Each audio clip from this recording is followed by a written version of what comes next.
So this is your first Big Ten Media Day, and Media Day like this is just what are your overall thoughts of the day and how important this is for college volleyball? Yeah, the day's been super fun and just really cool to see all the schools together, but then so many people are invested in Big Ten volleyball.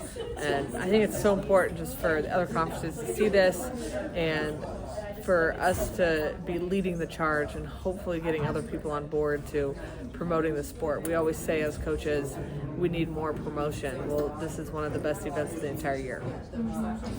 So you have this Libero battle that's been going on for, even since last year, right? They've known this is coming up with Lexi leaving. So what are some of, what do you say, Blaney's strengths, Liv's strengths, and what's really important to you when you're looking for a starting Libero?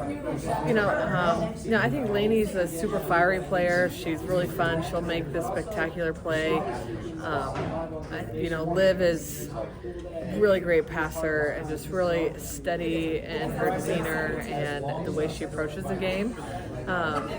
For me, I've seen liberos come out, great liberos be really loud. I've seen quiet ones. I've seen ones that are great passers, ones that are great defenders. So I think it's more about what fits for this team and also them understanding that they're in this together. It's not necessarily who gets the jersey, it's how can they work together to get to where we want to be in December. And they're both going to have huge roles in this team, no matter who's actually wearing the jersey that night or not. When you're sitting up there and listening to these two ladies talk, you're just smiling the whole time, just kind of, to me it just seemed like you were just in awe of them, just such bright young just women. so proud of them, and the way they represent the university and what they talk about is really impressive for their age, and what they do go through being in such a high pressure program. It's pretty impressive the way they handle themselves, and I'm just really proud.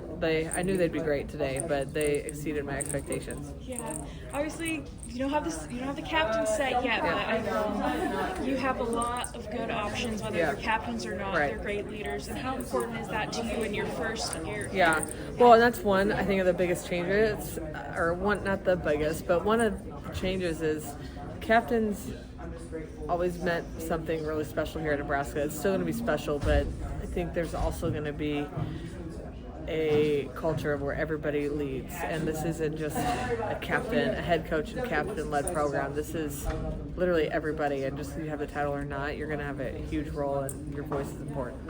Yeah. Back to Virginia a little bit. What does she add to this roster, and why did you feel like you needed her here? Again, she was being recruited before I got to Nebraska, and I think it was kind of a who knows if this will happen type of situation. And when it started to get closer and closer, like this actually could happen, we got pretty excited about the chance to add her because of her experience. And it was really great in our conversations with her, just the type of person she was and why she wanted to come to Nebraska and why she wanted to come to the U.S. to play. And I just felt like she could add a lot of different perspectives with the sport of volleyball for this team. And obviously she's talented, but more importantly, it just felt like she fit and it was the right thing to follow through on the recruiting journey. Yeah. Can you talk a little bit, because you've had teams before, this is quite a talented team, about kind of the roster management and how you keep all of this talent happy and playing? Honestly, I'll be lying if I say everybody's going to be happy all year, because I'm sure that's not true, and I'm not naive to that, but we really will have drills in practice that are it's mixed teams. I'm not a firm believer in a true starting side and non-starting side and keeping it that way all year. So everybody's going to get a lot of opportunities to play with different people, to compete against each other, and I'm not afraid to make changes in a match. And I think the biggest thing is the open communication and just being honest with them. And sometimes it might be, I don't know who, we just have to pick somebody. I don't know who. Sometimes we just have to pick, and until they are going to make the decision for us. Until they do, then we'll be honest with them and how we are making those decisions. But usually it becomes clear some way or the other. I have one more, and you don't have to say who, but you don't have to say who. Okay. Do you have a front runner for Libero? No. Okay. No. It's a hard choice. I know. Well, that's, because they both do have such They're both so good. strengths that- So good. You're lucky.